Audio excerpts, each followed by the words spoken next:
Howdy, everybody. How's everybody doing today?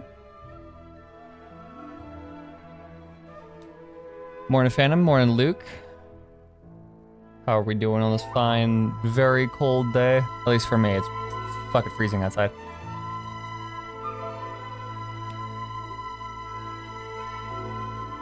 I'm doing pretty well.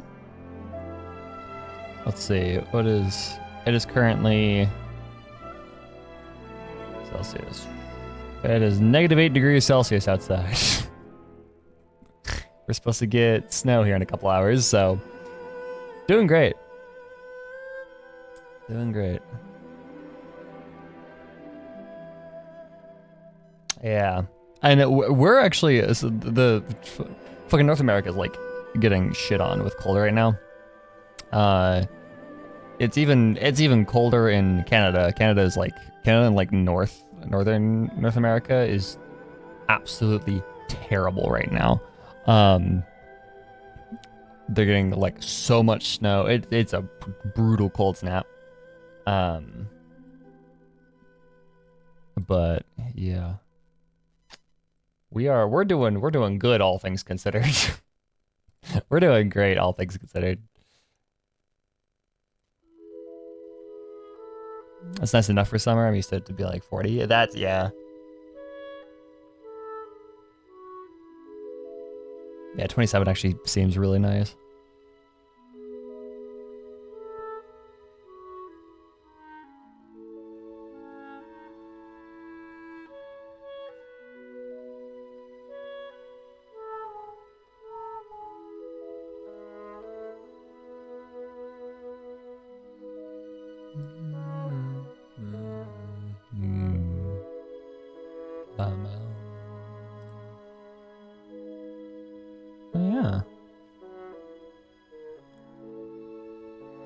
That's why I hate summer, yeah.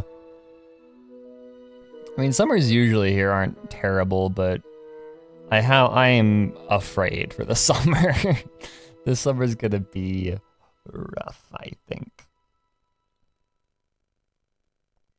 Because of how goddamn warm it's been so far. Like consistent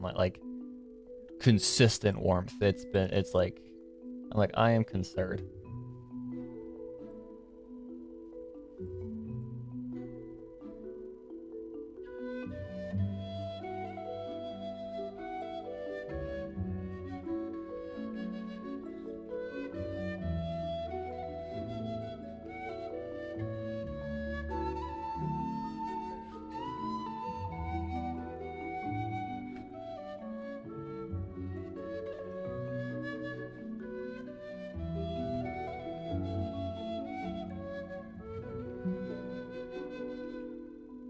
Sorry for, give me a second. Something came up like 20 minutes before I started stream, so I need to...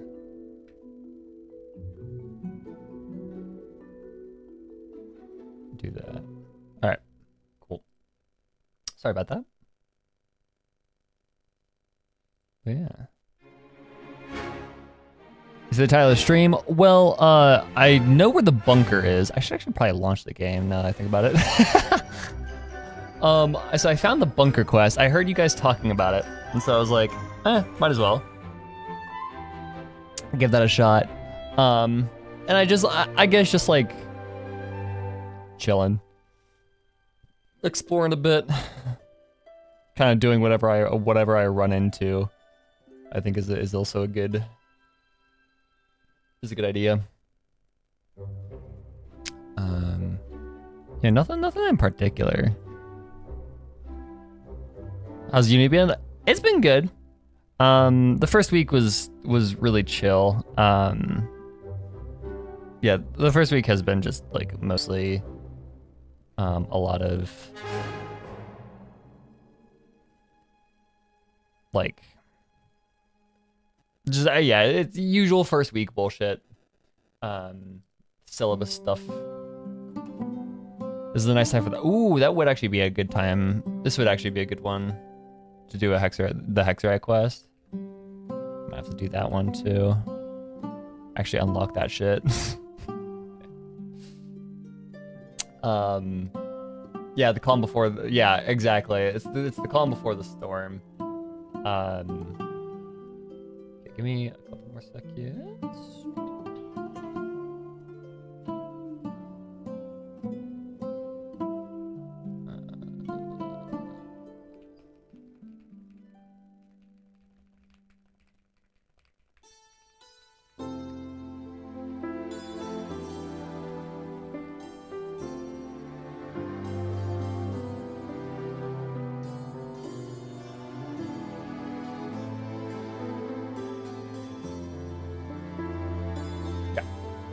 Very cool, very cool. Would you consider checking? Oh yeah, no, yeah. We can do just a hodgepodge of shit today because like we've got because I finished the quest. We can like loop back around, do like read stuff, read artifact lore, read new outfit lore, do like world quests, all of that jazz. This is just kind of my, yeah, I felt like today we could just do kind of a hodgepodge of stuff. Just kind of have some fun, chill out. Yeah.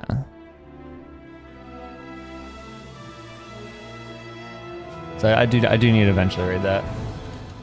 Hello.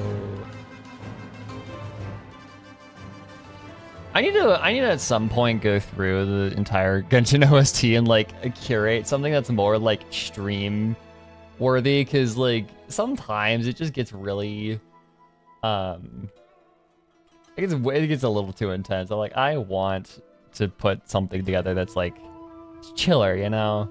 That doesn't all suddenly just like have boss fight music in it. But yeah. I did actually also, something that I did this week, Phantom, I know you saw it, was like the middle of the week I did a random programming stream on Twitch.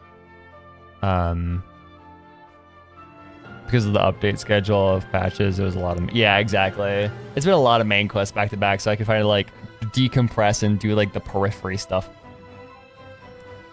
So I did try out doing a programming stream on Twitch, which was fun, but I need to rant about this shit for a second because, good lord. Okay, so, how am I gonna yap about this? Because we're gonna go nerd rant here for a bit, just because I want to. Okay. So let me show you guys Stadia mode. I have display capture on. Okay. Should be good. Okay. So this is my program. It's a statistics tracker for League of Legends. It's a whole thing, right? So if I build it here real quick, what happens is you put in a user. I'm using Odysseus as a reference just because something weird happening. Why? Whatever. The idea is you put in a username for League of Legends. You get a bunch of graphs showing your numbers over a bunch of different games. Yeah, like statistic stuff, right? You can use it as you could do a whole bunch of stuff. Oh, it's probably, so I don't have any up-to-date API key, and I shouldn't need an API key though, because I have them cached here. Weird. Anyways, but yeah, so you do that, and then you do stuff, and you get graphs. You get cool graphs. So one of the statistics, I'm actually gonna go. Hold on, give me a second. I'm gonna go. You can look at Genshin real quick. You can look at Column Beta. I'm gonna get an up-to-date API key, just so I can show this off, because I actually do need to show what happens to rant about this. Dude. Not a robot. Give me a new API key. Thank you. And I'm not showing this, right? Yes, okay.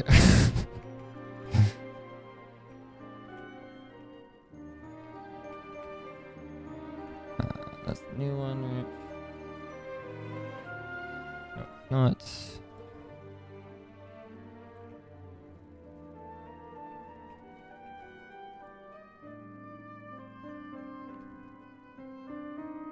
Come on. There we go. Okay. Now we can do this. Okay. So if I go here, I rebuild it. And then we do this Odysseus 131 EU West. We get a bunch of data. This is what it looks like. These are individual games. And so one of the statistics that I'm tracking is gold differential at 15 minutes. This goddamn stat, all of these are fine, right? This is how many creeps you kill every minute. This is your damage every minute. This is your participation in kills in percentage per game. Regular statistics that you track in a game of League of Legends. Gold differential is important for measuring your income efficiency. This is how much more gold you have, or how much more meaningful gold you have than your opponent at 15 minutes, than your lane opponent. And so meaningful gold in this situation is gold that you have unspent in your inventory, and then also the value of items in your inventory that you've spent. It's just a really nice, it's just a good way of tracking your income. And if you're ahead by a bunch at 15 minutes in gold and then you lose the game, you can say, okay, you have a really good early game, but your late game is lacking. And you can say the same thing vice versa. Is oh, if you're losing lane a lot, but you're winning games, then you can say you're just really good at late game play. It's just a really good way of gauging how good your laning phase is. But the issue is this is broken as it is right now because this statistic has given me a lot of grief. Okay, so previously what happened, or what was going on, was I was calculating GD at 15 incorrectly. Because what I was doing, when you request game data, what do you usually play besides Talia? Aurora is my other mid lane pick, and then Aurora and Hui are my other mid lane picks, and then for ADC, if I get filled ADC, I'll play Xayah. Actually, I could just pull up my mastery chart.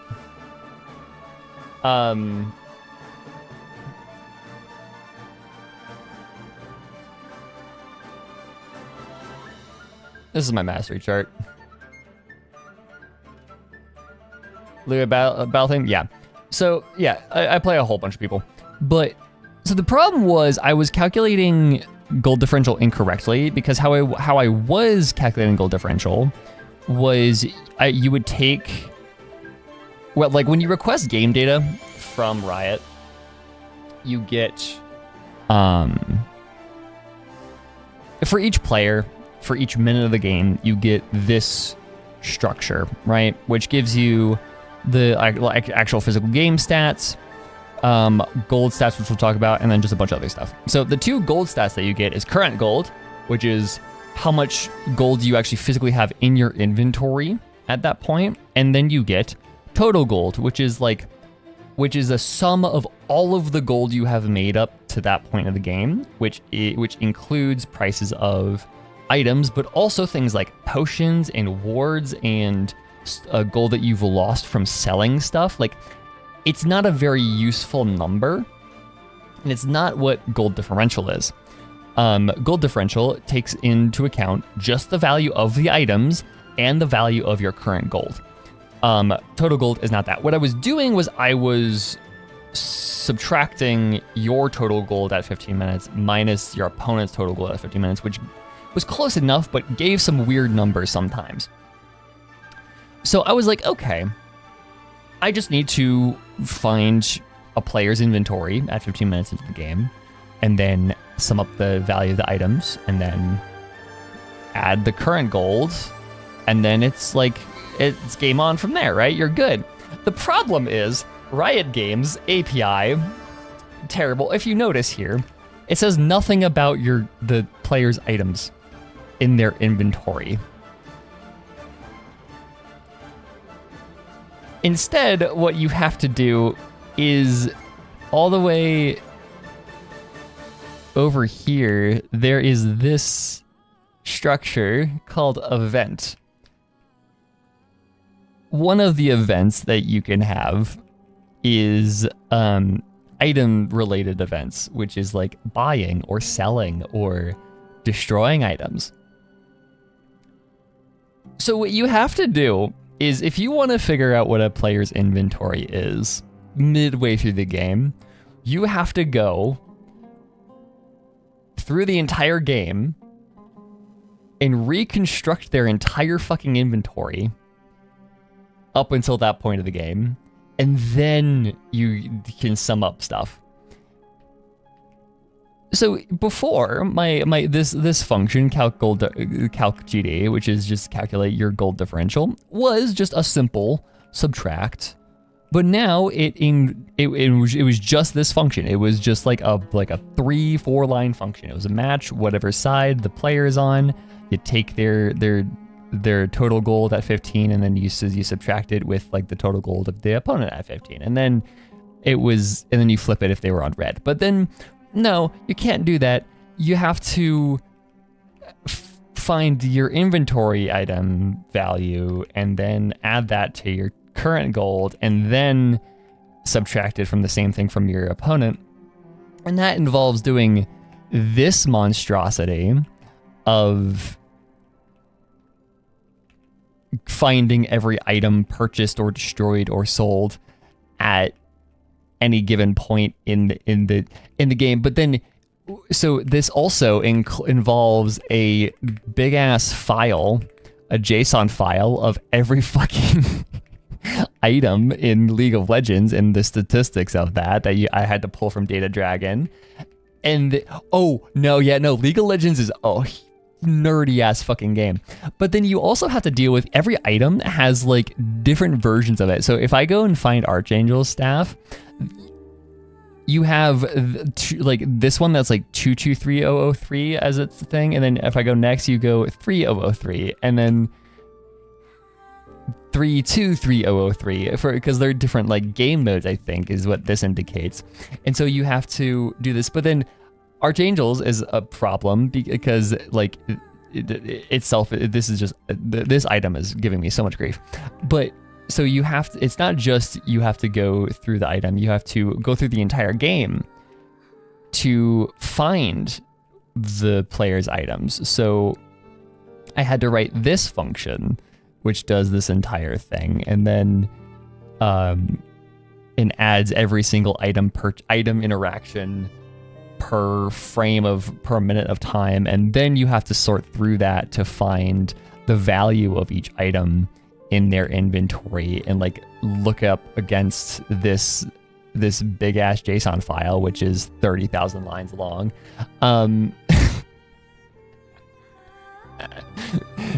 And then you have to sum that all together. And even then, it's not correct because this game, like I'm not getting correct values because this game, Odysseus was behind by a bunch of gold. But I think it was like 970 gold. He was behind at 15 minutes or something stupid. And so like, I don't know where I'm losing stuff. And like, I haven't gotten the chance to like cross-reference the rest of these, but like, it's just, all of these are correct. It's just this one is, I just went down a fucking rabbit hole trying to figure out how the fuck to calculate this. It is annoying. It is really annoying.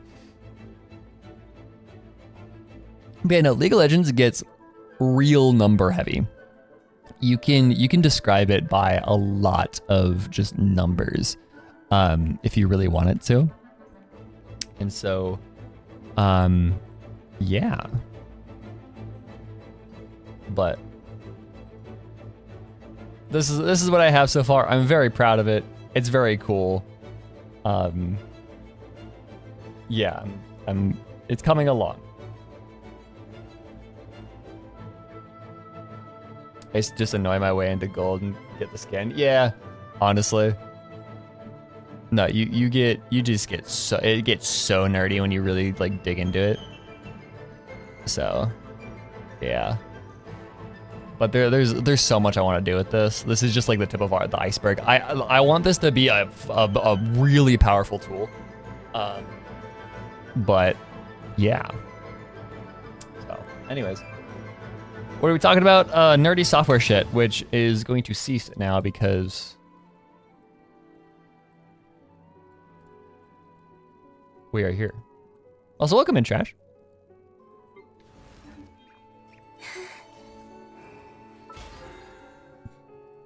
How are you doing on this fine day? It's snowing? Yeah. Howdy next. Welcome in. Yeah, we're about to get snow. We should be getting snow here in like a couple hours if it hasn't started snowing already. I don't know. Yeah. You got this? Thank you. I'm hoping you get it to the software to like a really good spot by the end of February, because I have my school is having a career fair around then. So having that on my resume and like be presentable to people is gonna be absolutely crazy if I can get it to like a really good spot by then. So that is the current goal, is get it to like a really solidly functional spot by the middle of the end of February.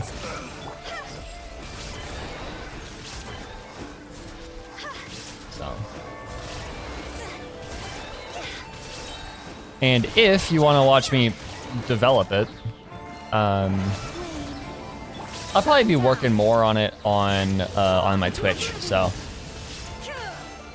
yeah, plug.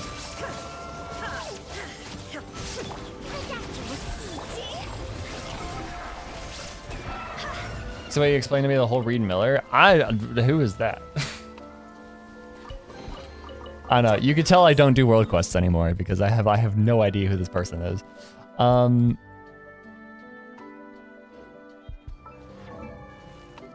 the lo-fi version. I need to get rid of that. I also need to just turn off the game audio. There you go. Okay. Let's see. I've got. First of all, I need to turn up the game audio. Boop. Let's see, what all do I need to do? I started slowly chipping away at the design bureau. That was, I was like, okay, this is driving me nuts. So I just slowly started putting those together. Okay, what should we do with our time here? Let's go here. I do have entire rants about that, yeah. This game sometimes. Add Astra. Let's claim all, just back again. Let's go get condense our resin.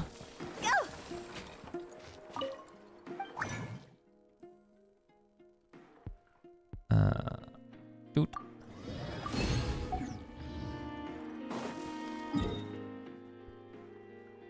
It's a famous treasure hoarder? Okay. Her artifact. Ooh. I can go talent stuff today. What am I doing on our talents? 7s. That's fine. Hello, you two.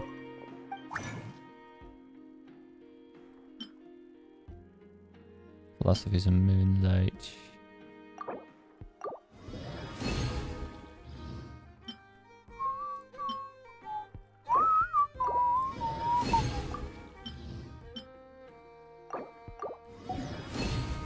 It'll be fine for now. I'm gonna go do a couple of artifact runs. Just see what I can get for her, cause I've got. I think I think I rolled a slightly better circlet for her recently. It's like up here, I believe. I think I locked it.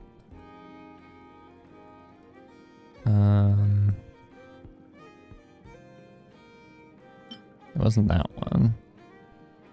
Where was it? I should be sorting by artifact. Confirm filter. There we go. It's this one.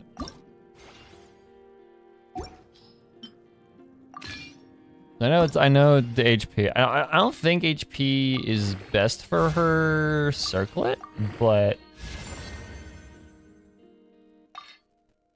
I mean, I'm not gonna argue.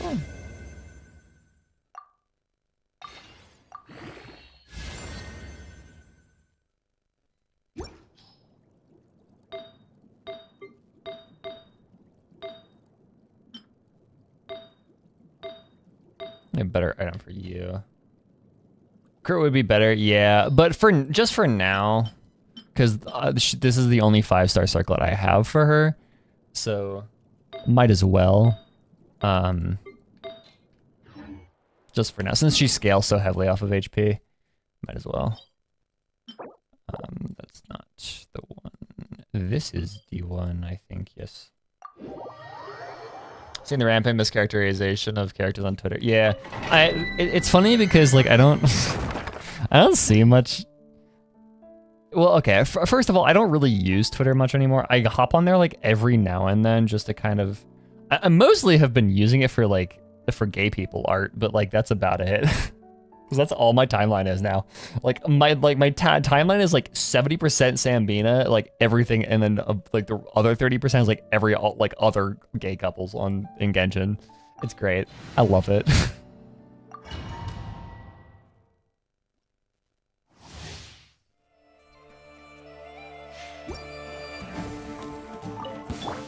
A bitter pill to swallow. Surge.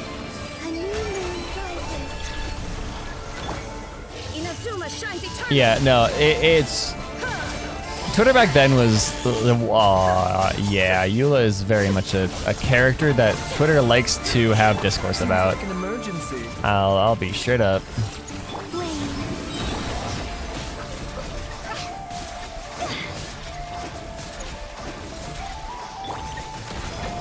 I'm trying to figure out how this team works.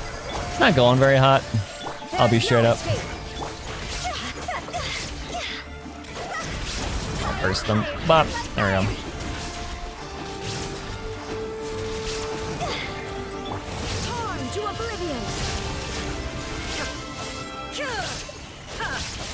Oh yeah, no. I get such a kick out of the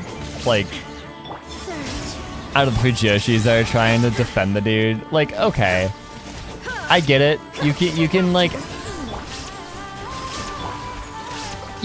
can find him hot. I don't care. No judgment, right? No judgment in finding the hot evil, like the big evil guy hot. Literally zero. But like, come on, don't feel the need to defend the dude. He is objectively terrible.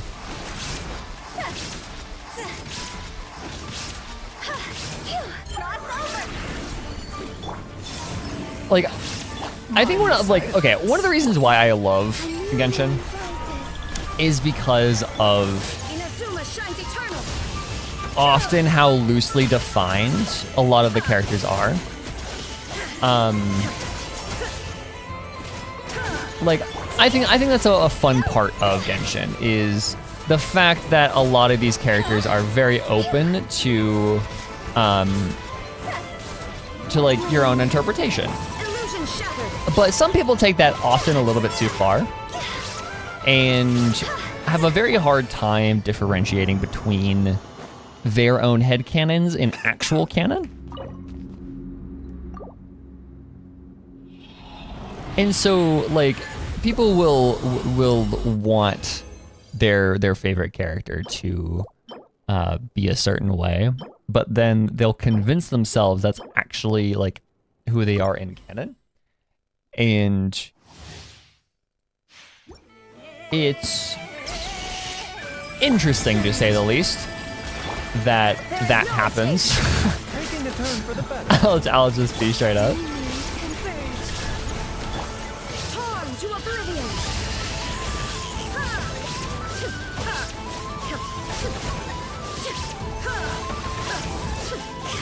Illusion shattered.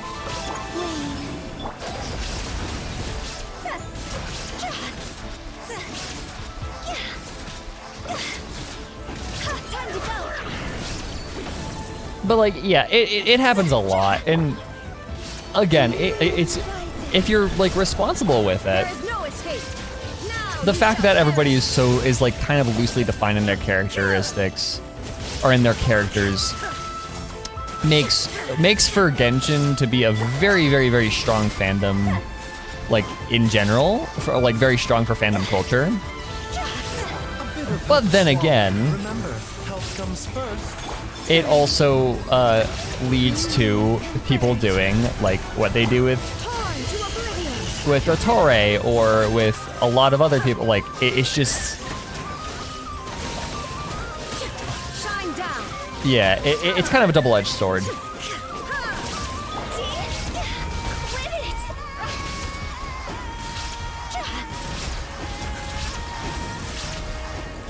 So I entirely like understand wanting to like Illusion shattered. want to have your favorite character be Now you shall pass. bad, but I think it's people are just so obsessed with like being morally correct in in the media they enjoy.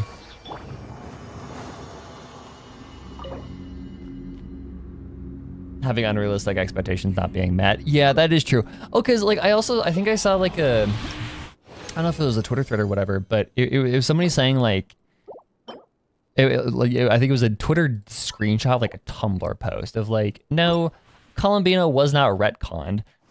She was just not, she didn't have a character before this, and so like you can't say she was retconned when she didn't have a character beforehand. I was like, yeah, no, that exactly. People have been like bitching about, oh, Mind the side effects. Columbina's character had to have been retconned from what she was originally intended to be, and then, but like people forget that To oblivion.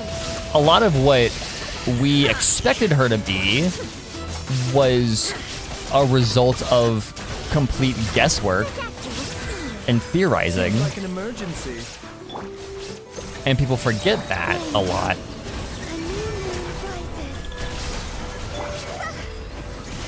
rises. And so when people's like expectations get like are let down for what a certain character was, they blame that on canon, or some people are just Shine down. not willing to accept that Health comes first. a character didn't meet their expectations, Shines eternal. in the case of Dottore, or are willing to make shit up, I guess, or whatever.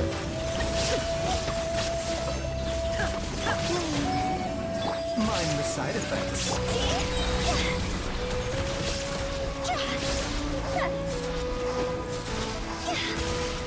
Entire discourse about Columbina. Yeah, no, it like, and okay. Am I a little sad that Columbina did not end up being Eldritch Horror? A little bit. But I also think that she ended up becoming a very what she ended up actually being was a very good character regardless. And so like, I don't know. Because I was a part of that bandwagon of like hoping that Columbina would end up being Eldritch Horror instead of like any like I wanted her to be Eldritch Horror. I thought that would have been really cool for a character. And she ended up not being that. And okay, yeah, I wanted Eldritch Horror character, but what she ended up being was not terrible. I'm not gonna completely deny what her character actually is just to make her Eldritch Horror. That's what writing fanfiction is for. I ain't going to go on Twitter and claim that Eldritch Horror Columbina was actually canon, but then they like changed it or whatever. That like, cause we don't know that. We literally cannot say that unless like design documents or whatever from, like we can speculate. I definitely do not think her original character direction is the exact same as it ended up being. Because again, Hoyo is writing a story that has spanned for 5 years.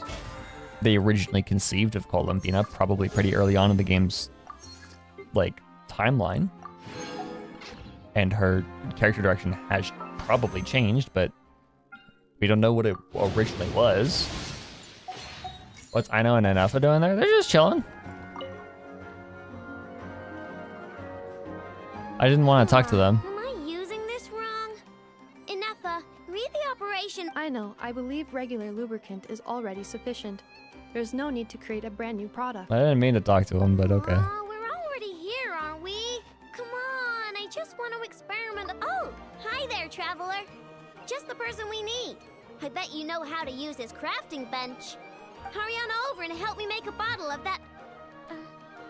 what's it called again? That... Frosting, essential... Yeah, that's the one. The cold stuff. I kind of miss when the Fatuis were a bigger Mix it. threat. I was gonna do it myself, okay. but taking efficiency into account, it might be better if you helped me out a bit. I don't.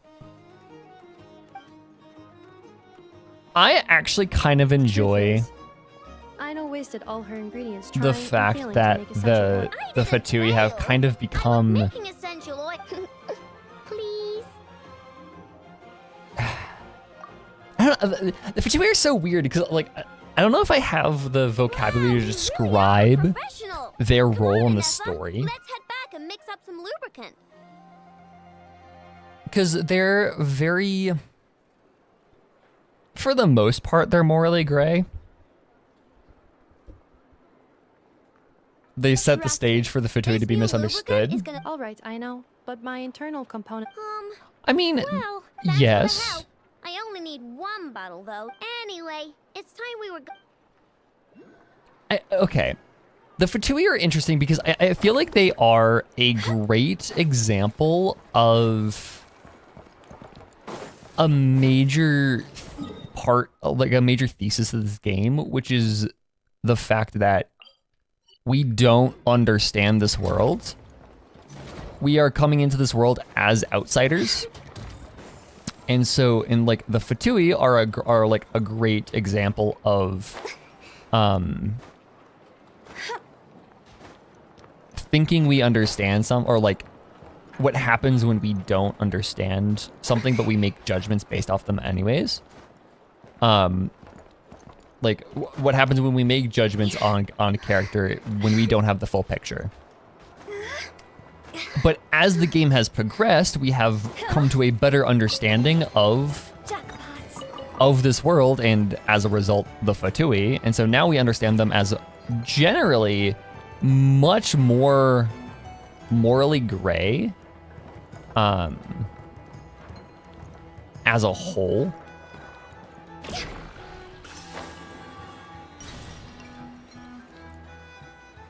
They're like their representation as the road to hell is paved with good intentions. I guess.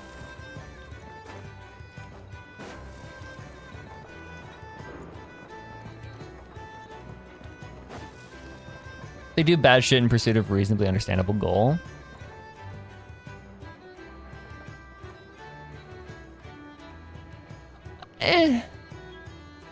Because their whole goal of... Like, okay. The Fatui is so weird because as an organization, you can pretty reasonably call them bad, I think.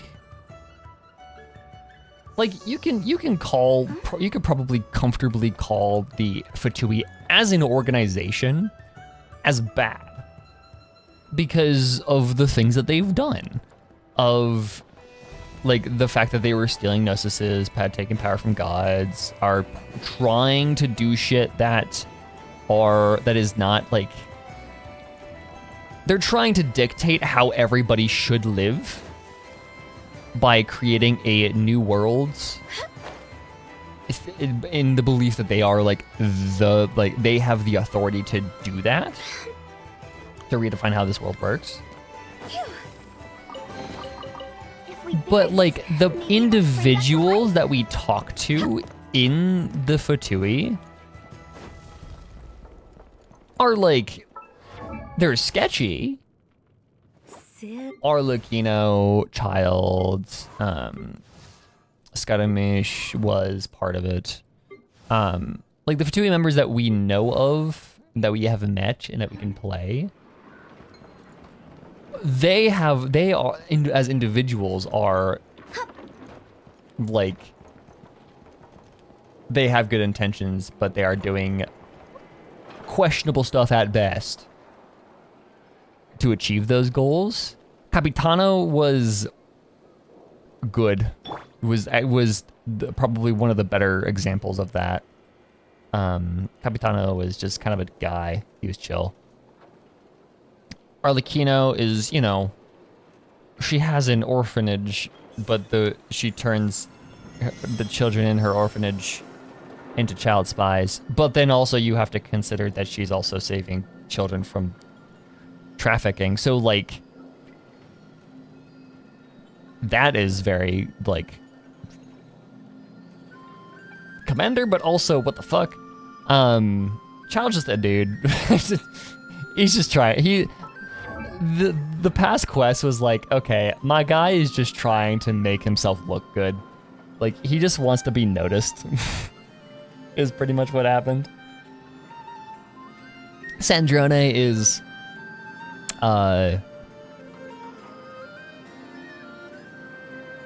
Sandrone is also more on the she's just kind of misunderstood vibe. But like, as a whole, the entire organization is doing stuff that is like morally reprehensible. So the Fatui is just really interesting to me. So I actually kind of like the fact that they aren't the black and white big bad anymore, because that makes them inherently more interesting as the villain, I get, or as a villain. Howdy Hez, welcome in. Work wasn't too long, it seems like. Okay, so what to do. So I know the bunker is right here. The bunker quest starts right there. Let us start actually getting these.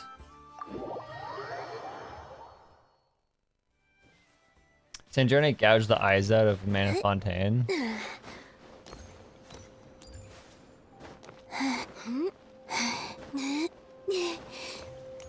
I don't remember that. I genuinely do not remember that happening, but I'll take your word for it. Okay, so Sandrone is a little unhinged. But like, a girl could have hobbies. No, but like, I miss the hostility more than treating them as enemies. That's fair. I guess I can see that.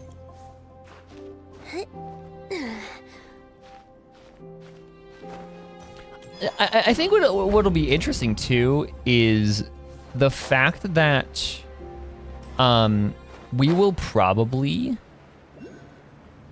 end up getting I'm being fucking Dragon Spine moment. We'll probably loop back around to them being the big bads when we get to probably Snezhnaya.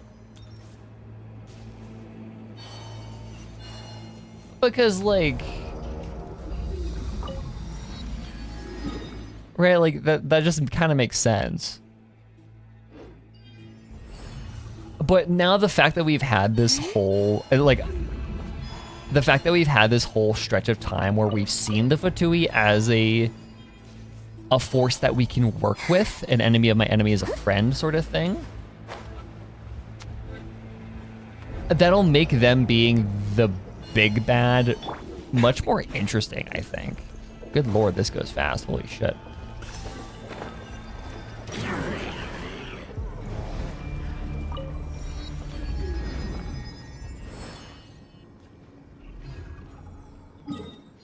Where are you gonna get my week, isn't it? Minnow says. That is also a good question. I have no idea. I can't even like start to think how big. Like, I really hope it's not like a oh we just did it off screen moment. I really hope that's not what happens. You are a big guy. I don't like you. I'm gonna run past you.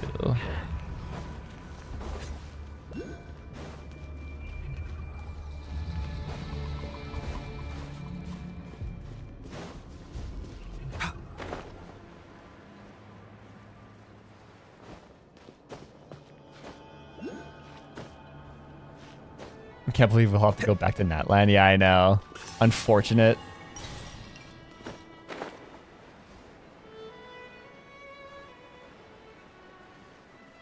Yeah, the whatever story we have left is I'm ready for this shit.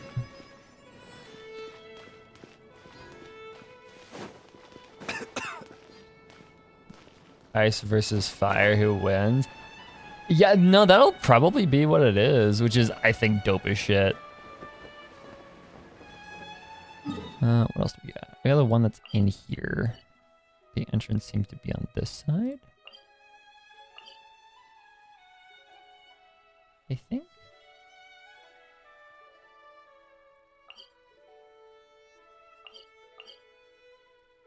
Or just follow it in. Let's see.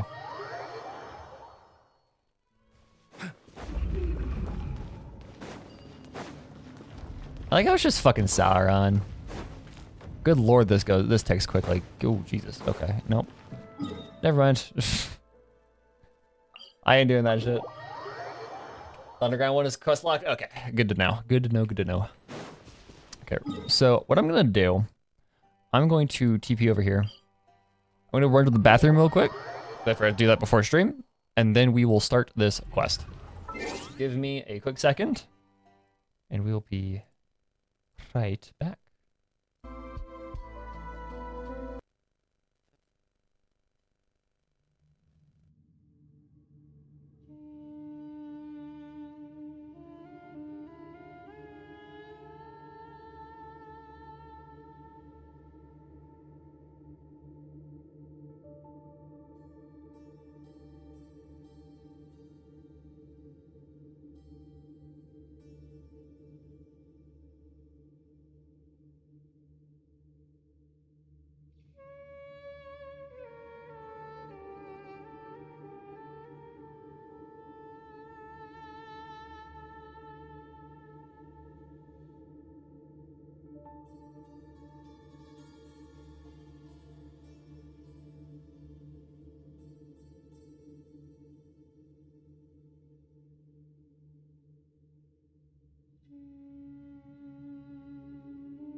Alrighty, we have returned.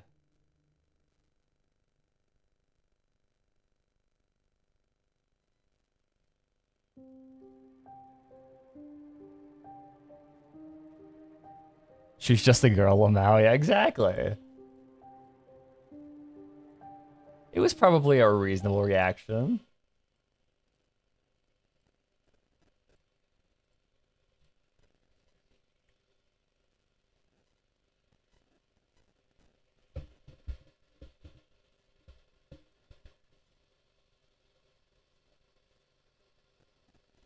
Okay, I have put water on for another cup of tea because I have a feeling this is going to be a lot of me reading because it's a world quest.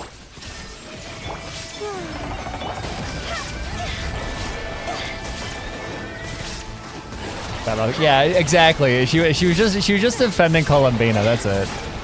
Which she has every right to do, all things considered.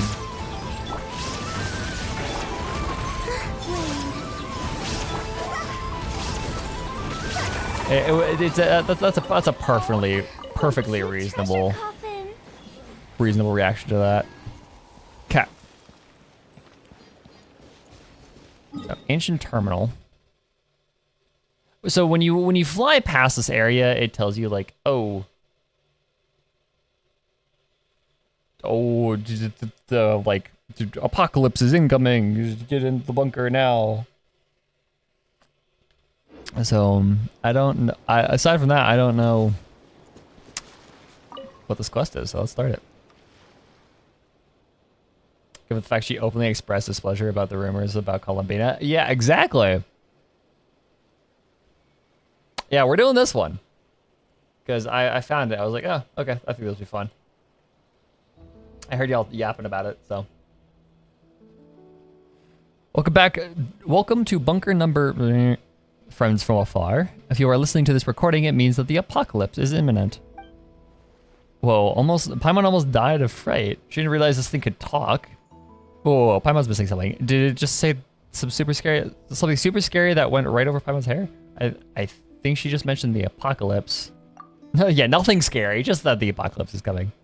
Fortunately, you have found this bunker, and we are grateful to have you here together in the bunker at the end of the apocalypse. Please, use the key card. The lift connects safe. Take to the bunker. Okay, Fatui. Interesting. Oh, okay. I think it's a Fatui key card. This might be like the 5th apocalypse. It could be like the fucking like billionth. Who knows? Who knows how many times Teva has recurred? But I can't figure out what this place is. Traveler, why don't we go inside and take a look? So, interesting tier 1 bunker access card. I'm curious about this because... Where is it? It would be in here, right?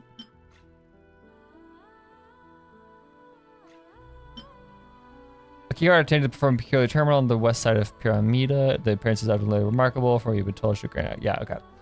When the sun's out, bathe. It's interesting because like the fact that this is the key card is Fatui branded, but it's not. Like the ancient terminal, this seems older, but then it also is very interesting the idea that the bunker is designed for like is the bunker like something for like after the new world is created, or like for the process of creating the new world? How old is the Fatui? I would assume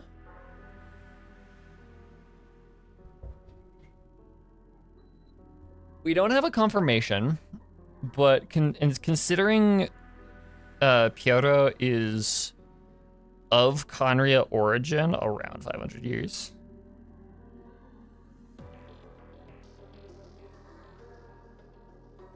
Or at least 500 years.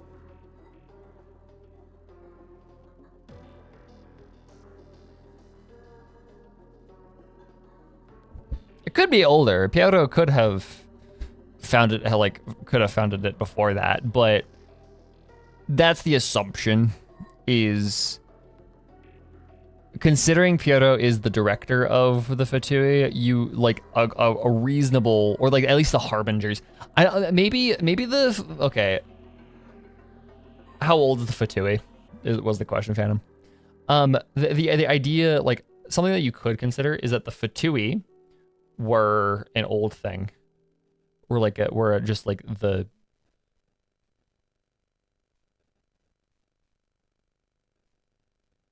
was built after the Tsaritsa came to power. Yeah, okay, so however long the Tsaritsa has been in power.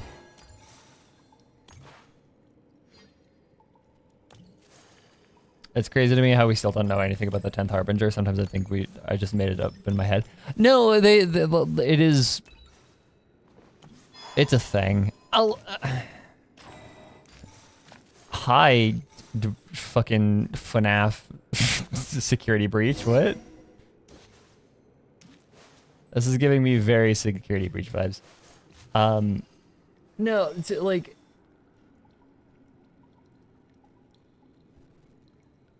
The whole 10th Harbinger thing is weird to me because people are convinced that it's Pietro, and like that is a very much an Occam's razor sort of situation, but I don't believe.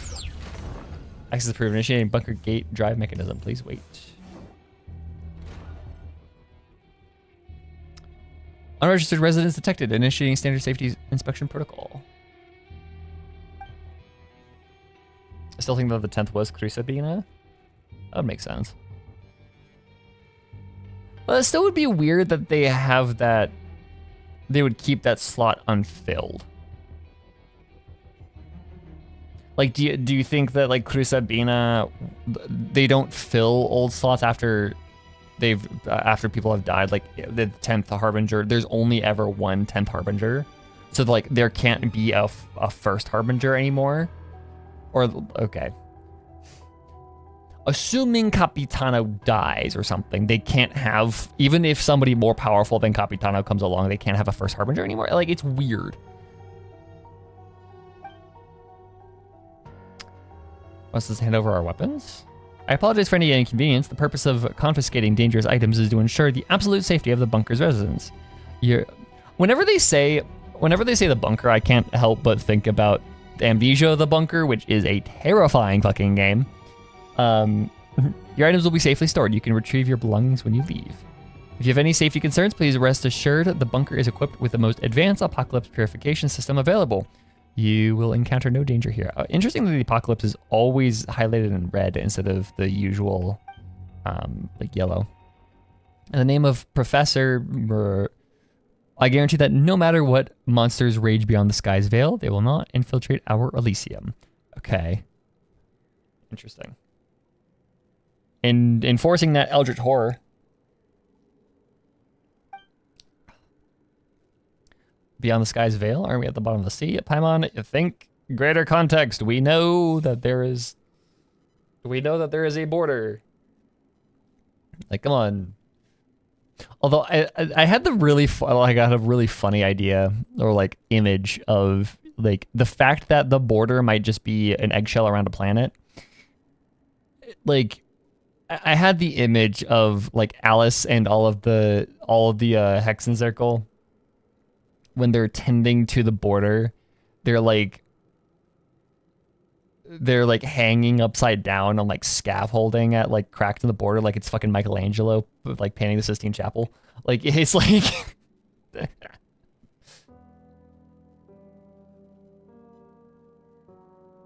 technically Arlecchino is first now. Not technically, because Capitano is still like, he's not dead. He's just out of commission. Arlecchino is still third.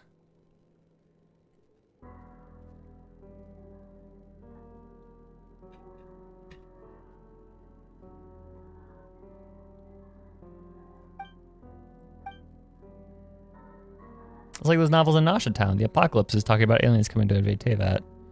You should really stop reading those trashy Pulp Fiction novels.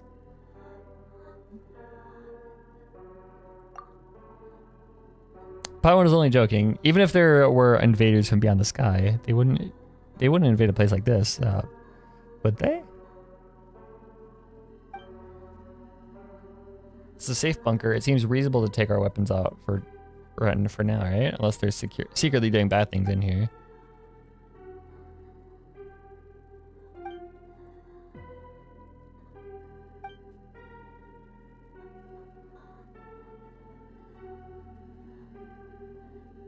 I don't think keeping the slots filled is important to the Cere's plan.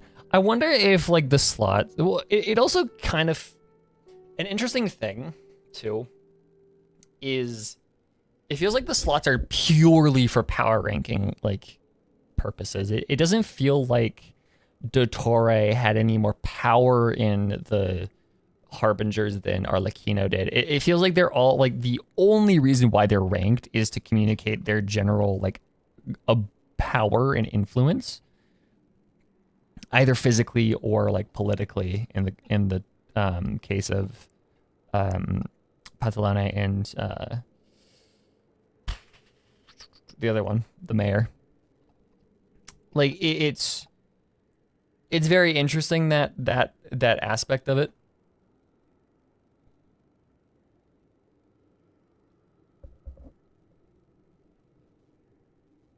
So like keeping their ranking consistent feels like it's kind of at the like, it doesn't really matter as long as there are people that are capable of doing what the Tsaritsa needs. Sorry, I'm making my tea.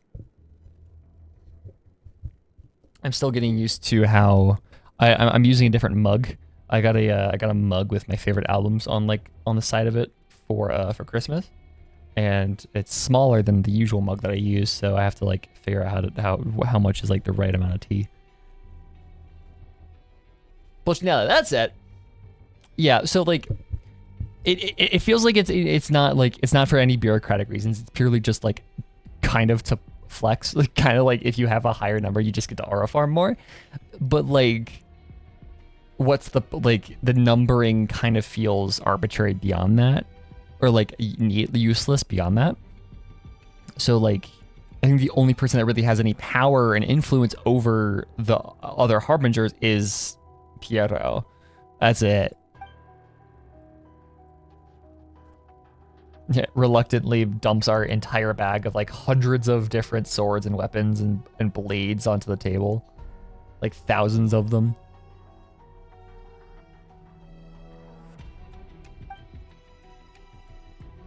Welcome to the bunker at the end of the apocalypse.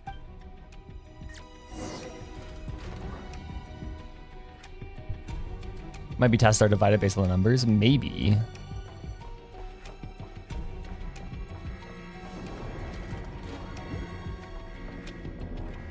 Where did that alarm go off the second we walked in? Interesting that there's a lot of abyssal energy right here. Like abyssal shit going on.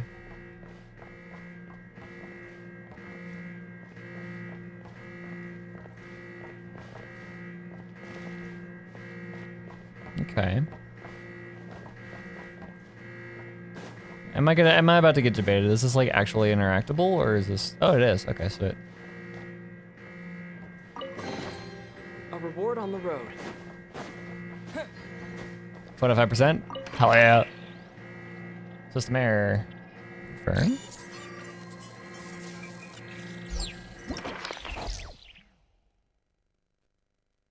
Now accessible area. F2 research zone. So we're on the second floor.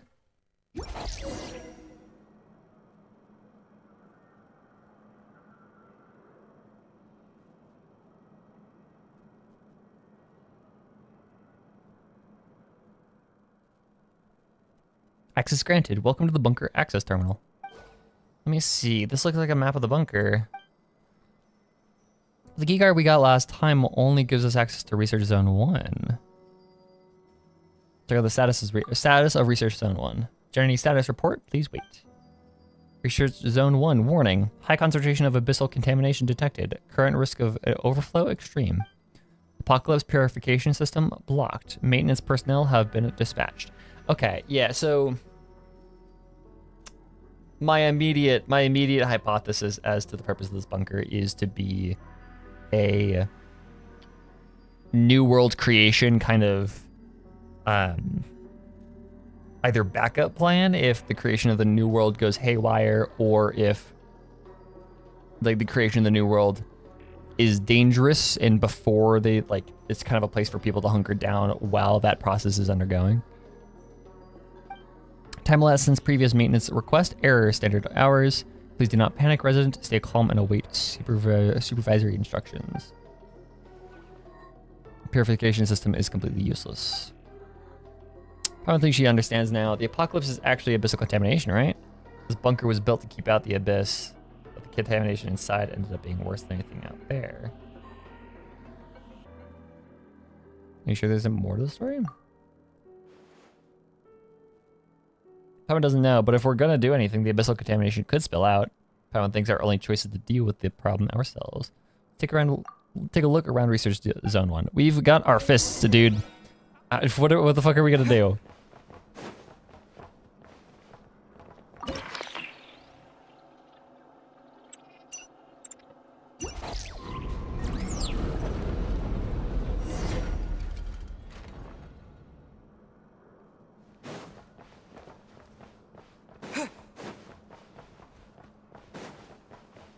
Interesting that it shows up on the, like, the overworld shows up on the map here. This isn't a different zone. This is just like a part of the world.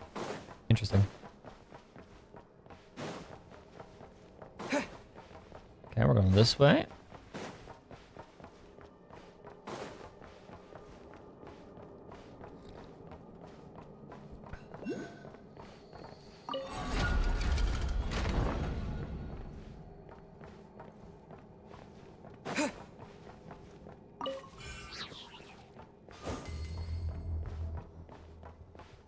What's something like that doing that? We don't have any weapons. That purification system better do its job. Repair. Ah, yes. Spin a knob. That's Kuvaki. That's interesting. Partial capacity. Thank you for your service. Senior technician. What was it? Katchov? Something? Yeah, it identified us as a specific person. That's interesting.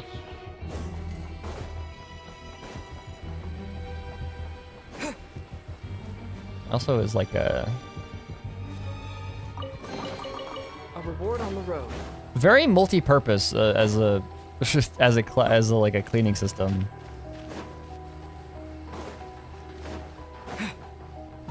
Because like it's a purification system, but it's also.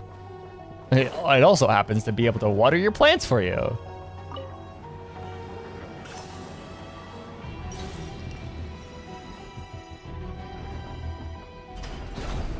Whoop. Okay. Rip. Maintenance worker recording. For the sake of His Majesty, the stars. Holy shit. This is old. What the fuck? Haha. Okay. This is older than that. That's why it's fit to it. Okay.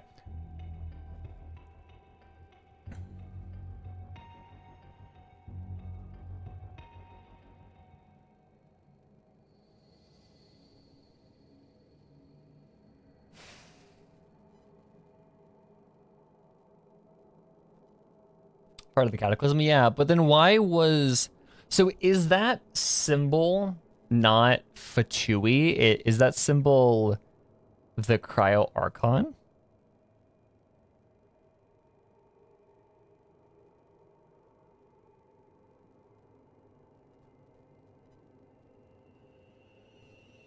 And it has just happened to become associated with the Fatui?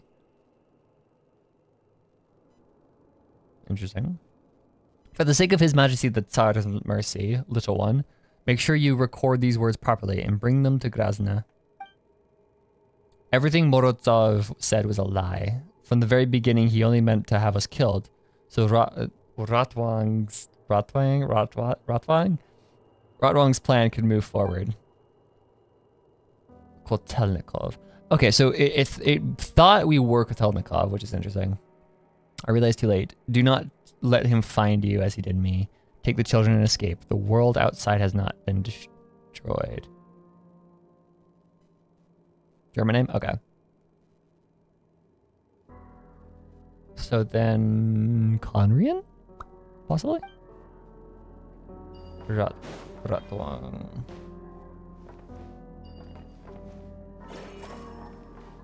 Developed by Kubaki. Chuck a rock at it. A reward on the road.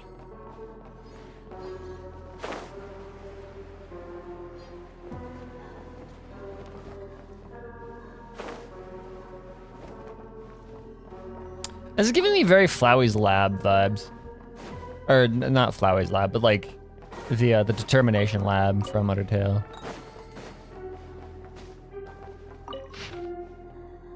To Miss Grazina, if you find this note, please come meet me in the tool room. Master Thief Reed Miller. Right. A reward on the road. I don't think I've heard these lines in so fucking long. Backup components.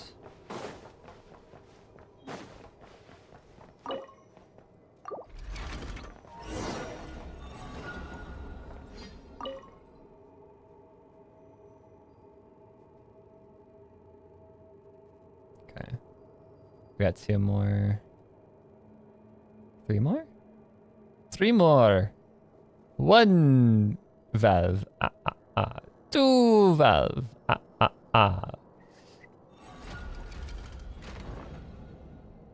It's 4 actually. Manual valve adjustments required. Yes. Yo shush.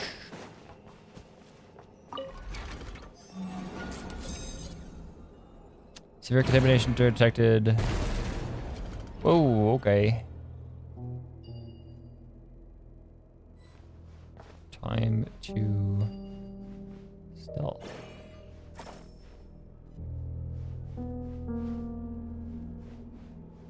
Dude, the music is like fucking so.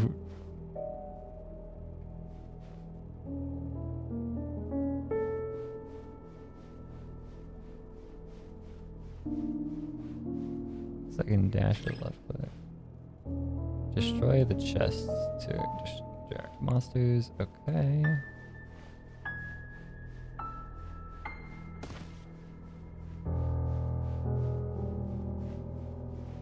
You don't have to sneak around. It's like these that it wants me to destroy? No, it doesn't. Okay.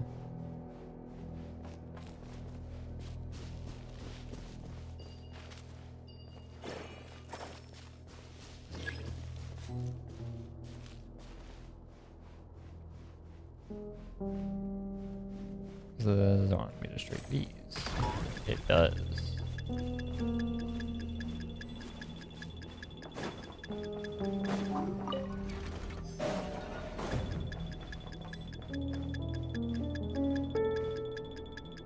Just stand running.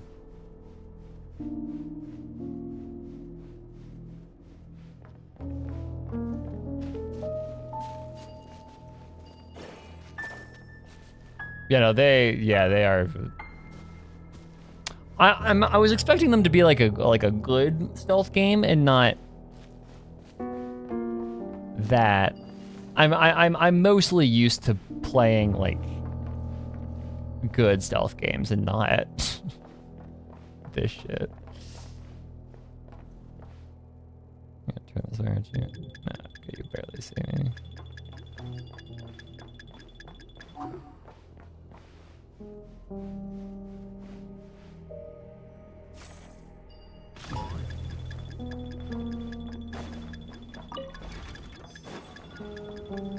The other one was over that way.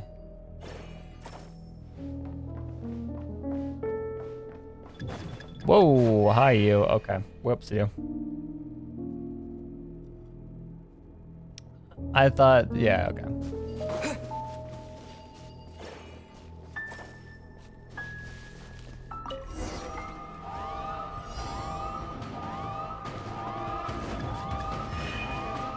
What? Okay. It's not even just a race, it's literally just leave without getting noticed. I'll keep this close. That was a big boy.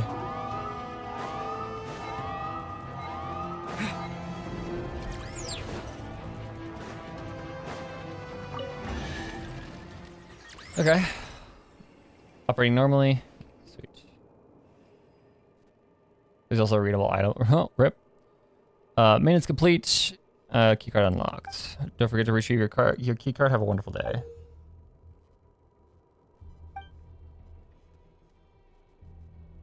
You can go back in. Oh yeah, sweet. I doesn't know who left it here, but we should take it. Maybe we can find its owner. Yeah, in here? Nah. I'll keep this Nah. close. Can I go back in? Excuse me. Let me back in. Activate. Thank you. Let me in. Next to the last one. This one over here. I think I saw it. I just here it is. Yeah. Bloodstained logs. I've been tricked. I've been tricked. I've been tricked. There's no treasure. There was never any damn treasure in this cursed place. That signal was deliberately set as bait. I should have known. The terminal was placed in such an obvious spot. If there really was treasure here, we would have heard all about this place at Nasha Town, but no one has ever mentioned it. I mean, no one who's been here has lived to tell about it. The door is sealed, and the elevator has left. I guess only activating this, some unrecognizable verbal word. I guess only activating this shitty purification system from the outside can reopen the door. There's no way out. No way out ever again. I'm going to die here. I don't want to die here. I should have joined the Sea Hook gang. I should have taken the work from those overfed and self-indulgent Flantanians instead. I'll kill anyone. I don't care how many it takes. I don't care who I kill as long as I don't die here. I don't want to die here. There's water. These plants seem edible. I'm going to survive. I have to survive. Sooner or later, some unlucky bastard will be lured here. Okay, it's interesting that we just don't want to say kill, but we can just say unlucky bastard, whatever. Okay, that's sure. Localization did some funny things, I guess. Sooner or later, some unlucky bastard will be lured here by that signal again. When he opens the door, I'll grab my knife and kill him, take his belongings, and escape this place. I will survive. I won't starve to death here. I won't die. I won't die. Something's not right. Come to think of it, since I came in, I haven't seen a single person. I don't know. No, this isn't right. I couldn't possibly be the first person to wander into this place. That signal has to have been broadcasting all this time, then plenty of people must have come in already. There are plenty of marks carved by treasure hoarders in the corners of the walls, but I can't make any sense of what they mean. Could it be that they're still... Diary entry stops here with the last word mysteriously being left half-written. Bastard has lost its cultural... I mean, it's still not, like... It's not innocuous anymore. It's not like it's innocuous. It's still, like... a swear. It's definitely like... It's like a PG-13 swear, but, like, it's not, like... It's still not completely family friendly like this game tries to be. Chinese censor. No, I think it's more. I think it's more a localization thing with like, okay, Chinese censorship.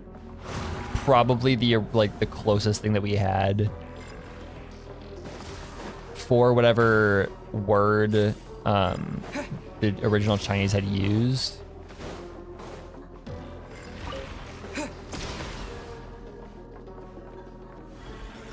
Ah.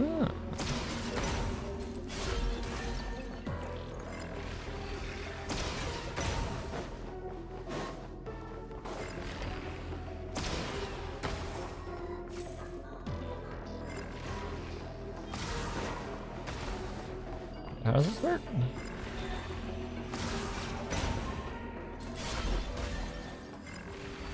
Oh, okay.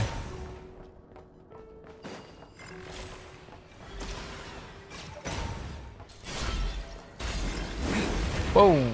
Okay, there's two of them now. What the fuck?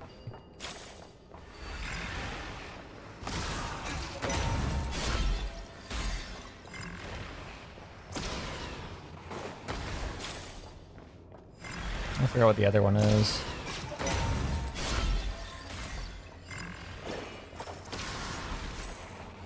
Okay, yeah, you can...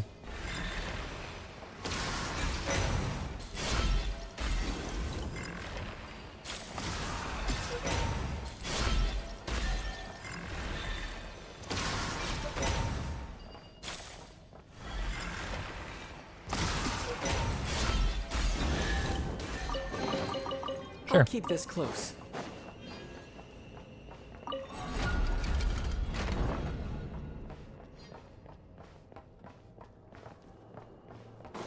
Where are we going here?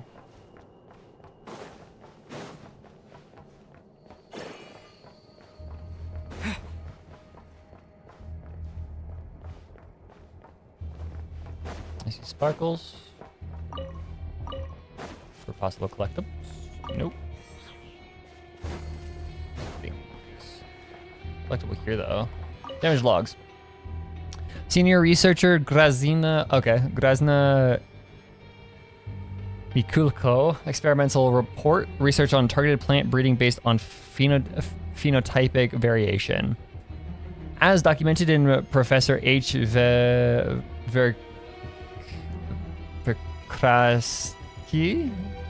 Verkrasky's experimental records prior to the apocalypse, Kuvaki exerts a catalytic effect on the growth of certain plants, inducing developmental mutations that result in phenotypes more attuned to Kuvaki. It is conceivable that, through artificial regulations of the mutation process, novel plant variations with a high affinity for Kuvaki could be developed selectively. Love these names. Yeah, these names are. Oof. I need to learn some of my Russian phonetics for this.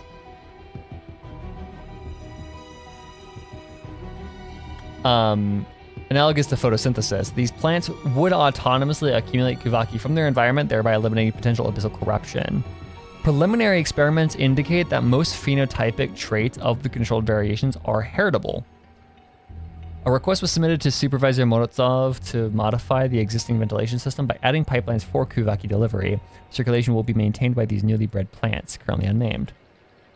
Although Supervisor Morozov appeared to hold out little hope that we might return to the post-apocalyptic world outside, which is entirely understandable, he nevertheless approved the modification plan. Now, just by opening the valves, we will have a continuous supply of Kuvaki that can be recycled. The people, especially the children who followed us here, should not remain in the bunker forever. One day, they or their children will discover a new world that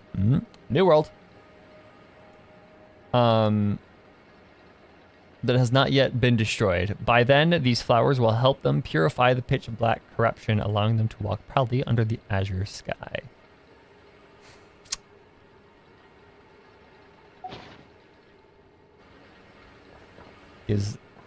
Okay. Whenever Hoyoverse games use the word azure, I'm immediately like, pensive blob.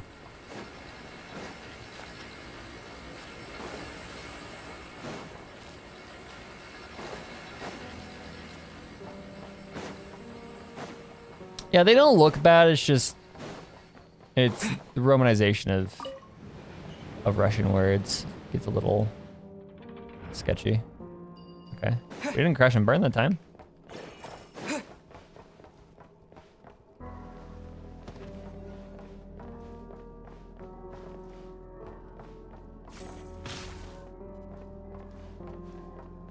Cool story, bro.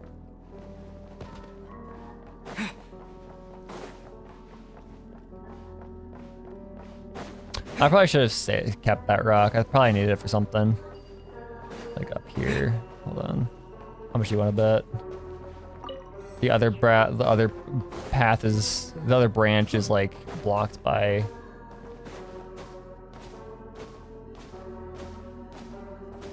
No, you don't. Why the fuck did it give me a rock? Okay, sure. A rock.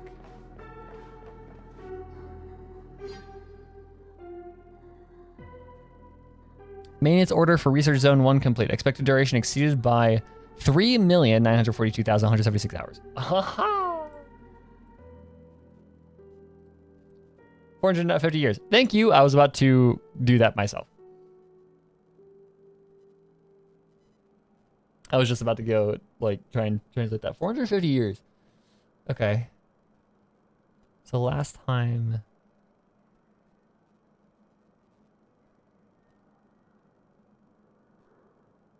Okay. Interesting that this has been a thing for that long. I'm actually going to go...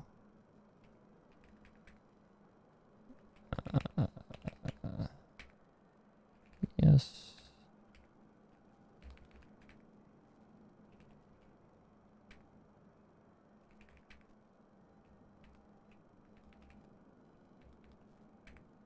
Where did I keep all my notes for previous thing? Did I put it on desktop?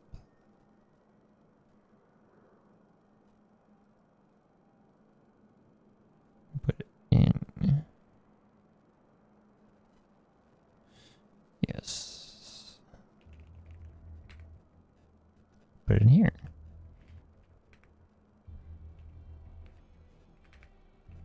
I'm gonna go. Cool.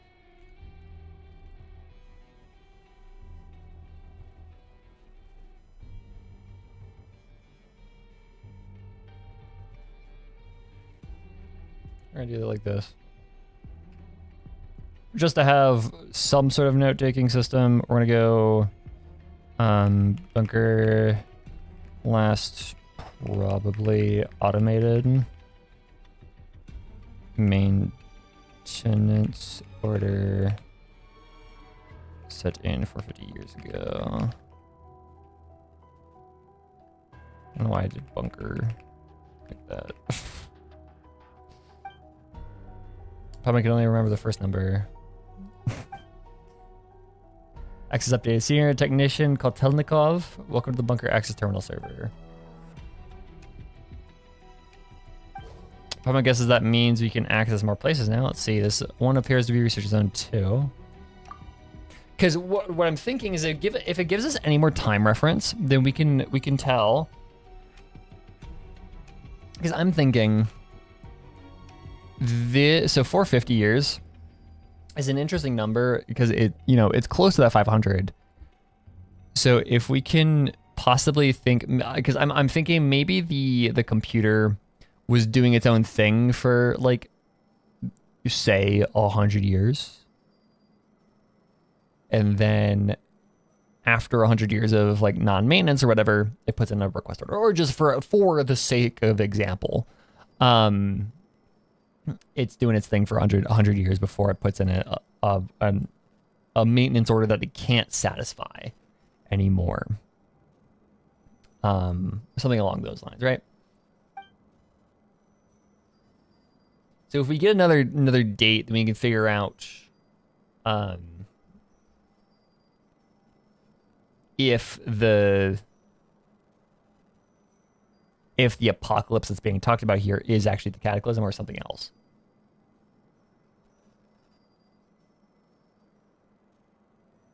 We know exactly when this was built, but yeah, okay. Origin Zone 2, warning, high concentration of abyssal contamination and signs of ultimate calamity have been detected. Apocalypse purification system damaged. Senior technician called Telnikov. Please proceed to perform repairs under the protection of a guarded escort. Keep me safe, Guard Captain Paimon. Is what Guard Captain Paimon would say if she had a weapon. Unfortunately, you'll have to watch your own back. But if the apocalypse is actually just an abyssal monster, then it's probably the source of this place's contamination. If we take it down, the abyssal contamination should be cleaned up once and for all, right? It's hard to research. Zone 2. Yeah, we all know that you're secretly the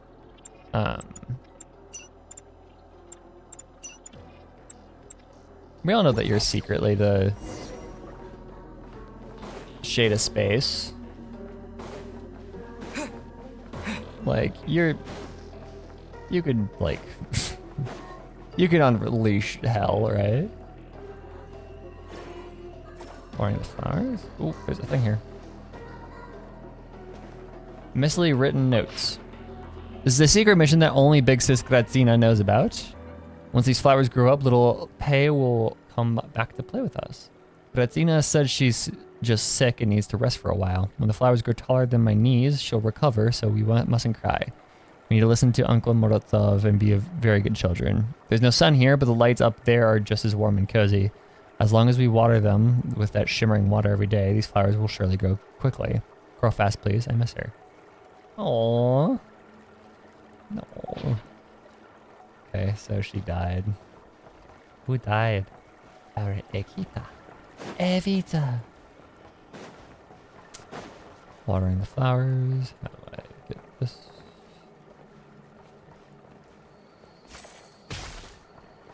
Yeah. Oh, actually. Boop. I see. I see. I'll keep this close.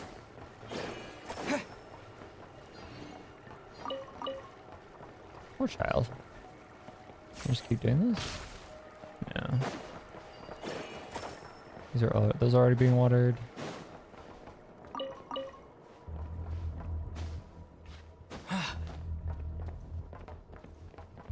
Okay.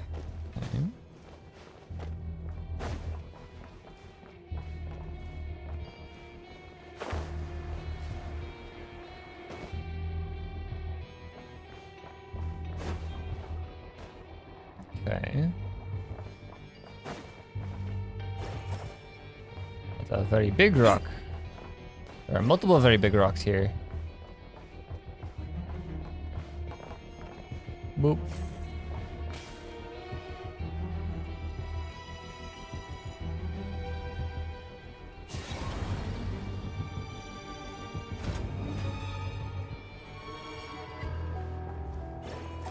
Interesting. But also, it's interesting too, because if the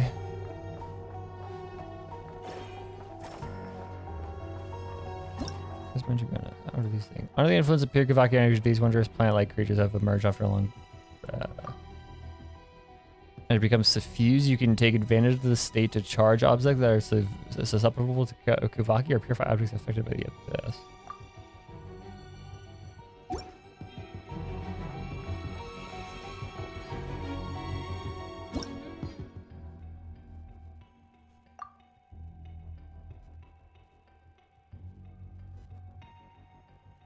Okay, so I need to bring the energy from this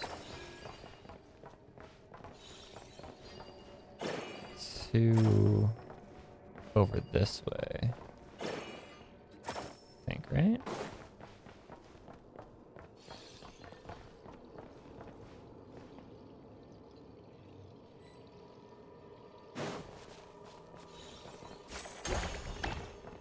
Okay.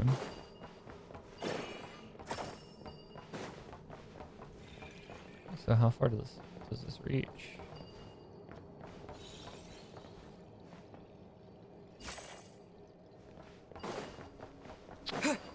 Interesting. Okay. Probably like make it there. No.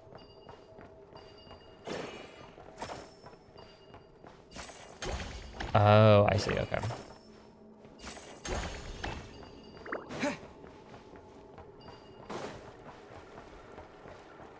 What is this thing for?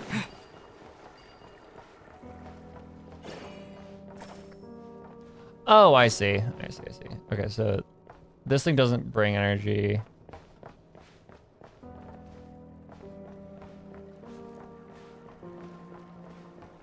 You do connect. Okay. There's one right there. Okay, good.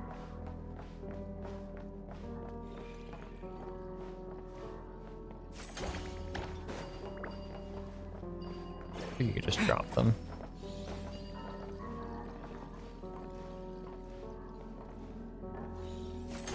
You have a very short tether range.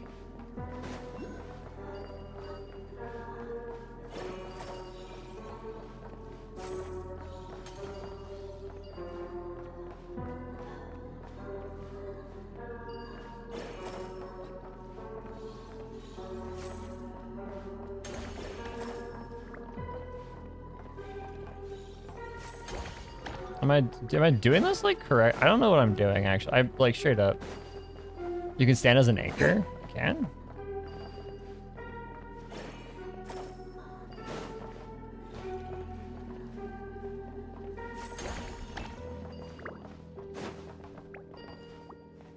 Standing?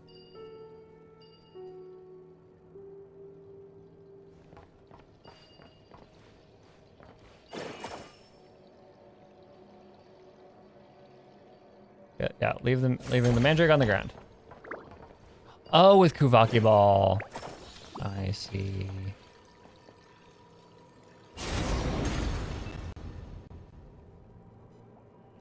I see now. Okay. Secure communication channel established. Loading data. Access granted. Wishing you a wonderful day in the post-apocalyptic world. Researcher Grazina. Supervisor R.M. Morozov. Mr. Kotelnikov went to service the purification system in experimental site number 1, but contact was lost shortly thereafter. What happened? Okay.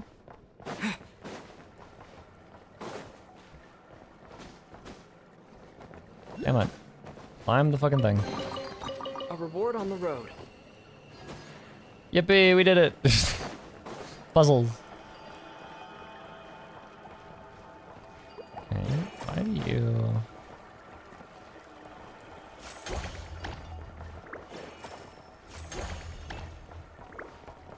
I'm just gonna grab you and carry you.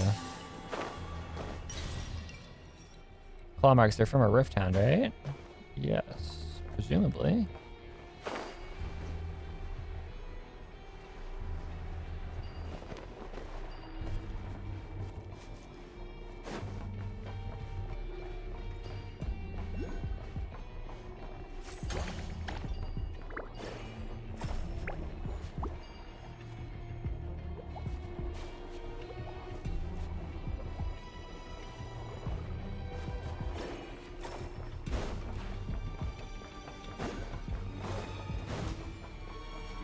Yeah, atmosphere here is really well done.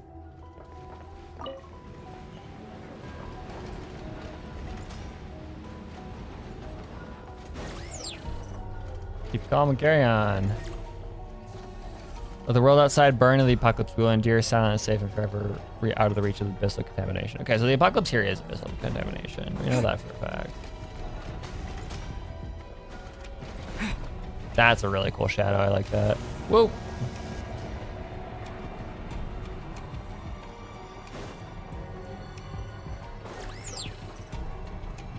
The bunker, such anxiety might be a sign of abyssal contamination. Please report it immediately. So it's kind of a We Happy Few, sort of like, or not We Happy Few, but like mandated, like.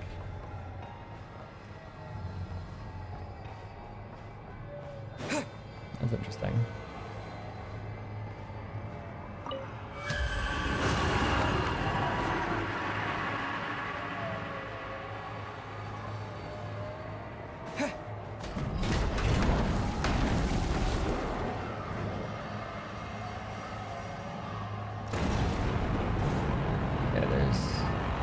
Abnormal, abnormal, abnormal.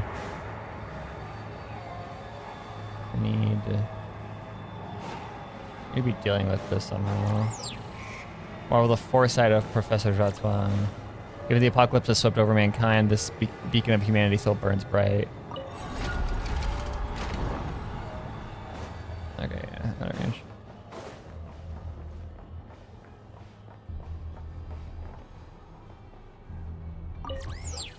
Apocalypse purification system operating normally. Plant sample. Okay. Oh shit. Hello.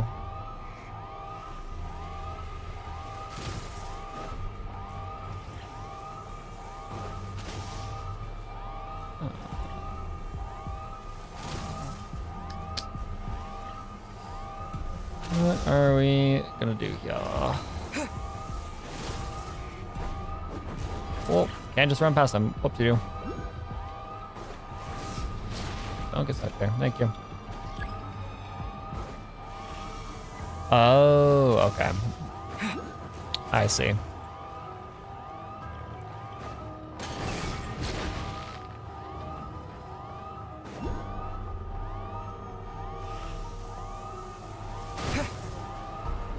You have to wait for the big circle. Boop. Lamau, get fucked.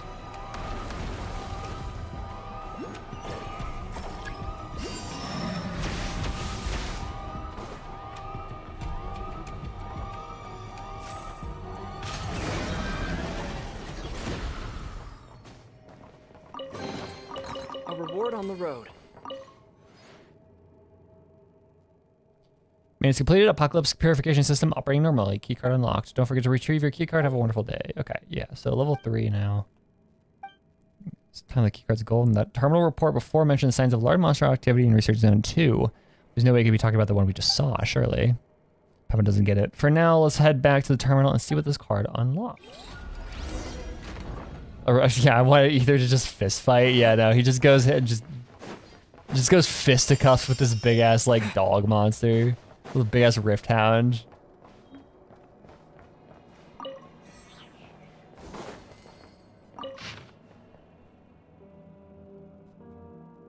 I apologize to Supervisor Morozov for losing control of my emotions earlier. I ensure the survival of this to ensure the survival of this post-apocalyptic bunker, I would like to have a proper conversation with you in person. Sincerely, Researcher G. Yeah. Whatever her name is. Mikluko.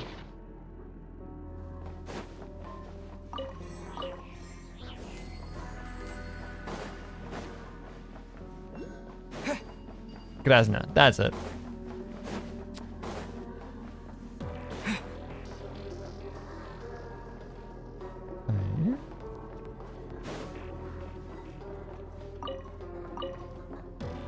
This is quite the complex.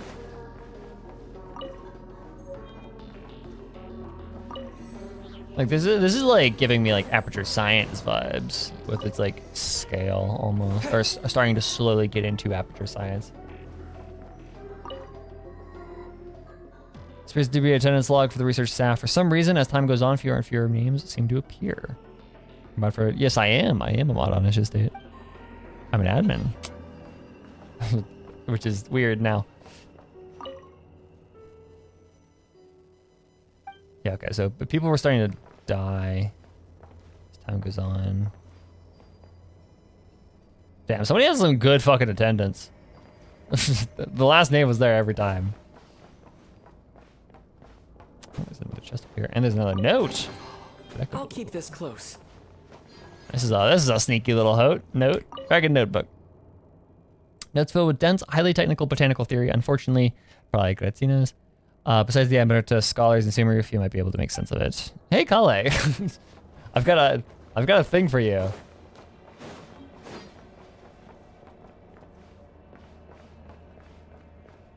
Just ignore him. Jason 74 has been a thing for a while.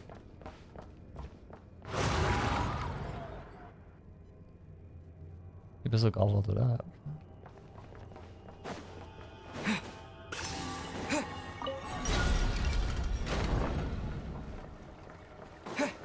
Okay, so we're back here. Yes, we are back in this area. Get back to the main terminal.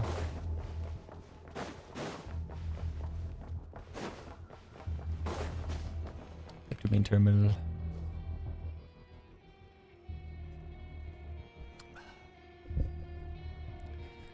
Okay. Oh, it thinks we're Gratzina now. Okay, interesting. Yeah, everybody's dead. Ripperoni pepperoni. Which makes Paimon think this Gratzina person must have been a pretty big deal. They seem to have access to the entire bunker. If that apocalypse thing is still hanging around, this is the only place it could be. Paimon thinks that whatever it is, it's probably not that scary, since scary things would want to hide from us. We better keep our eyes peeled, never understand an enemy. Everything should want to hide from us. Yeah, if he keeps missing, you just block him. He's been doing that for a long, long time.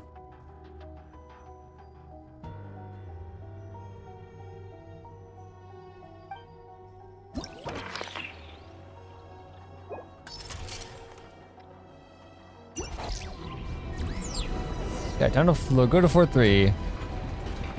Interesting that this quest is called Return to Sender. Minecraft achievement moment. Whoa, okay. That's kind of cool.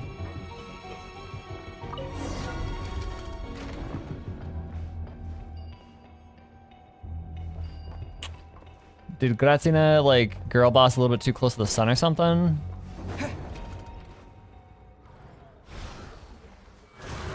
Gratzina, you backstabbing snake. How dare you show yourself before me? That's not who we are. Once the scenes have been lured out. Okay. No, you're not Gratzina. I can't detect your scent. What are you? A living being or another spirit flying aimlessly across the bedeviled sky?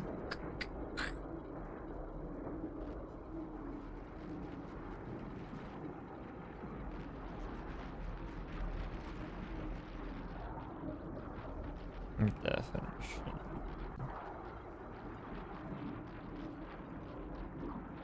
Okay.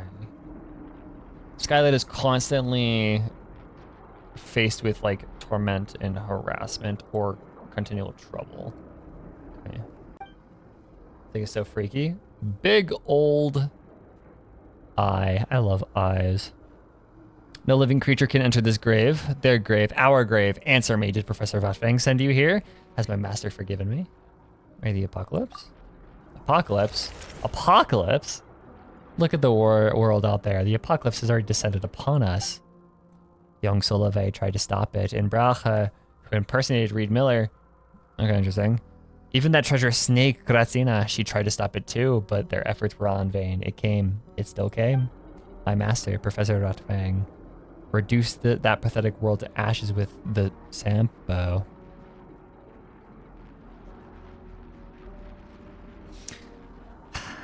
Why is it always Sampo Koski, dude? Why is it always fucking Sampo Koski?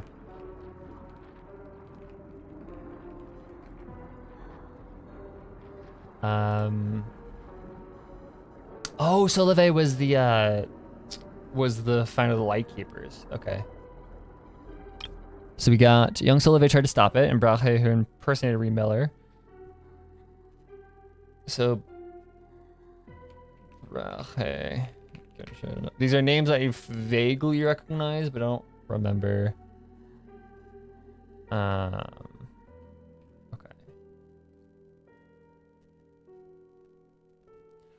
Yeah, there's even an NPC called Koski. This is. I wonder. Why is Billy screaming? Okay.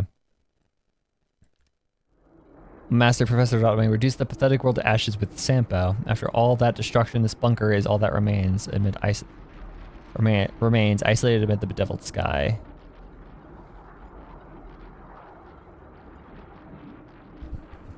Don't worry, there's an entire. Yeah, okay. The world outside's pretty. Yeah, it doesn't look very destroyed to me.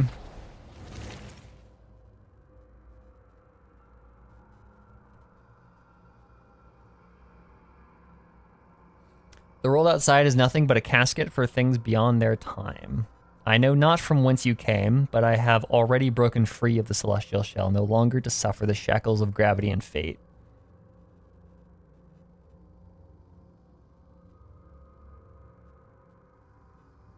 Okay.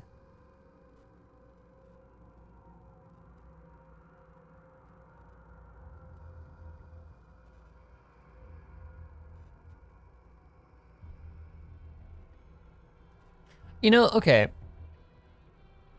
Describing Teyvat as a casket is really interesting. Because consider the fact that Teyvat is called Teyvat. Teyvat is the Hebrew word for an ark, for a thing that is meant to retain life after an apocalypse. Ark,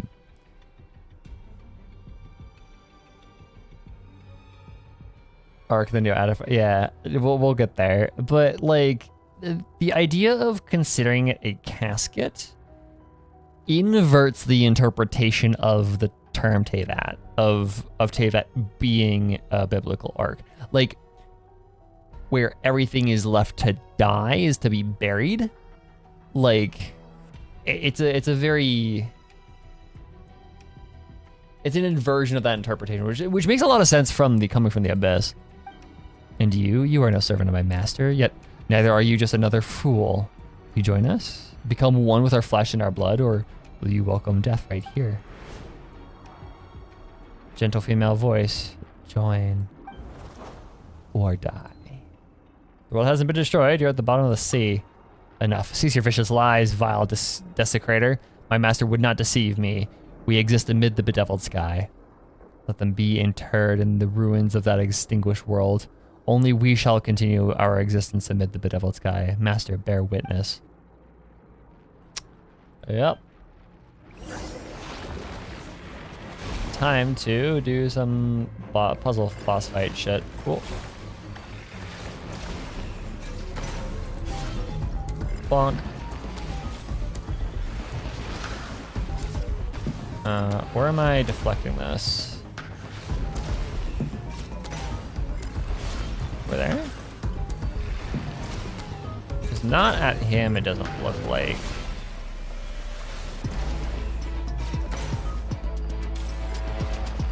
Oh.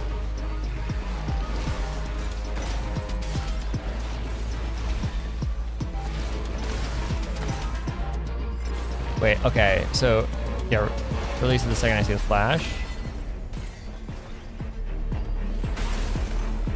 Okay, I see.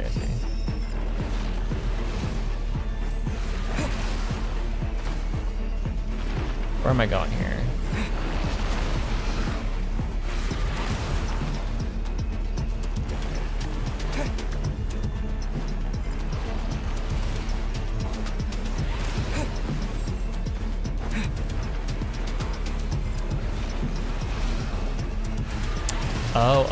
Oh, I see. Okay, so there's a bunch of mandrakes here.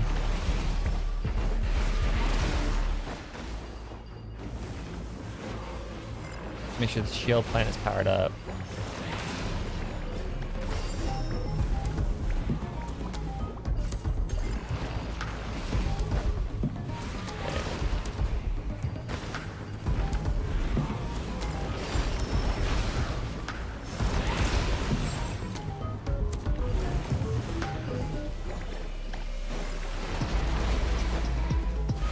Okay, so this just hits stuff.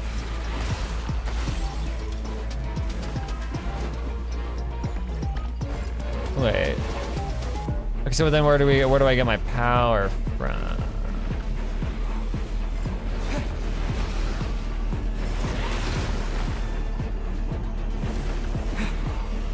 Yeah, the small one, yeah. Oh, okay, I see.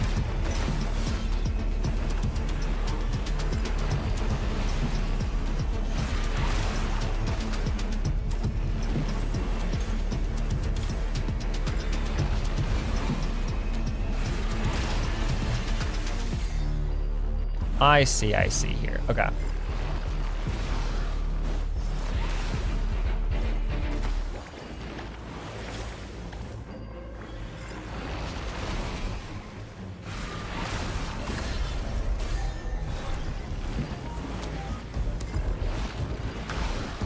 This fight is going to be easier than I expected it to be.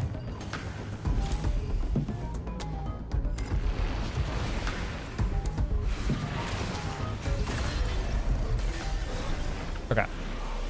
First half done. Okay. There's a guy now. I'm glad that Ultimate Cloudy paused. The spire balloons over there look different to you?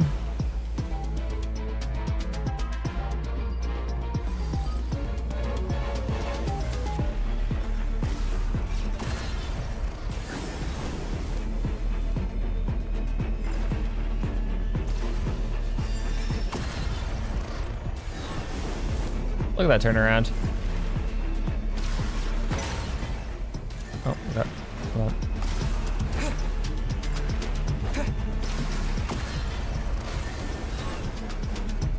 Okay, it's just infinite. I don't need to recharge. More engaging than Bowser Tennis. Or Ganon Tennis. Not Bowser Tennis, what the fuck.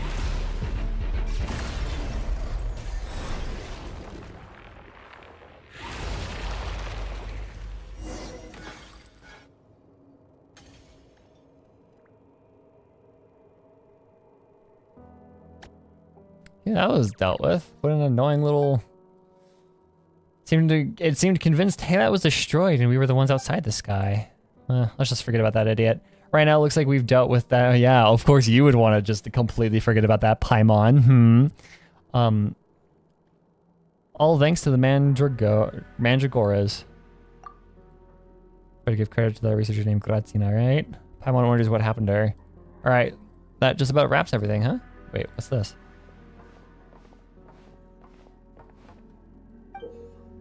To Miss Grazina,